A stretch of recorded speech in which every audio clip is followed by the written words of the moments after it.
네, 아는 기자 아자 시작하겠습니다. 외교안보 국제부의 김윤수 기자가 나왔습니다.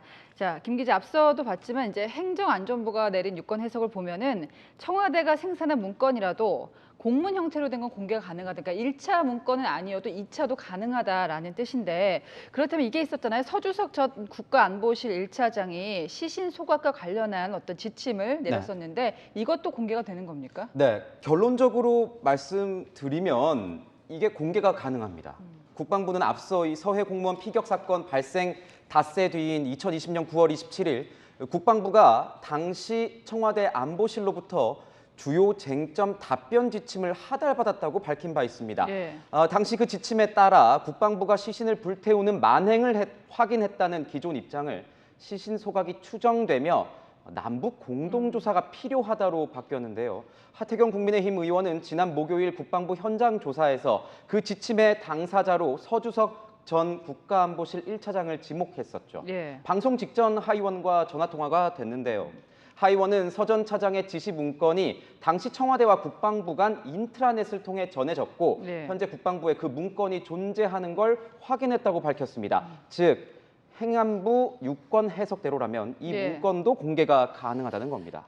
이런 지침을 내렸는가, 왜 내렸는가 이런 것들이 밝혀진다는 얘기인데 그 국방부 인트라넷에 있는 문건 말고도 다른 문건들도 있잖아요. 공개할 수 있는 것들은 뭐가 있습니까? 네, 청와대에서 생산되고 또 청와대 안에서만 공유된 문건들은 기본적으로 대통령 기록물로 지정이 됐기 때문에 국회 3분의 2 동의나 관할 고등법원장의 영장 없이는 공개가 불가합니다. 그런데 청와대에서 어떤 부처의 문건으로 지시를 내렸고 그 문건들이 부처에 남아있다면 공개가 가능합니다. 만약 문건이 아닌 구두로 검토 지시가 내려왔다면 어떨까요?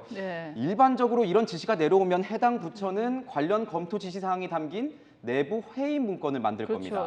이 문건들도 마찬가지로 공개가 가능하다는 겁니다. 당연히 각 부처가 청와대에 보고한 문건은 공개가 가능하겠죠. 자, 당시 또 군이나 정보기관이 보고했던 자료들도 있을 겁니다. 이것도 모두 볼 수 있는 건가요? 그건 조금 다른 영역입니다. SI라고 불리는 이 특별 취급 첩보 때문인데요. 감청 등으로 수집한 SI가 유출되면 우리 군이 어떤 정보 자산으로 어떻게 수집했는지 그대로 노출됩니다. 통신 주파수라면 북한이 바꿔버릴 수도 있는 겁니다.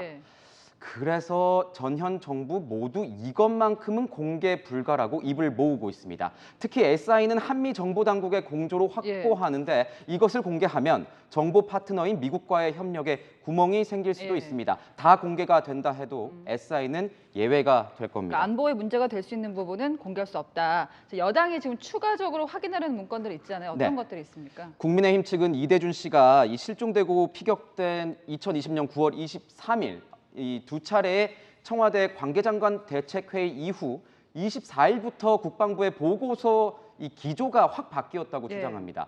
당시 회의에서 나왔던 발언들, 즉 그 회의록이 이번 논란의 전후 맥락을 담고 있는 스모킹건이 될 것이라고 판단하고 있습니다. 그리고 NSC 회의록이 만약 이 국방부 등에 접수되어 있다면 확인이 가능할 것이라고 보고 있습니다. 대통령 기록물은 이제 민주당이 절대로 국회 동의는 안 해주겠다는 입장이고 이거 말고 이제 그 당시 국방위에서 비공개 회의를 했잖아요. 이제 여당 야당이 같이 이걸 먼저 공개하자는 게 민주당 입장이거든요. 이건 어떻습니까?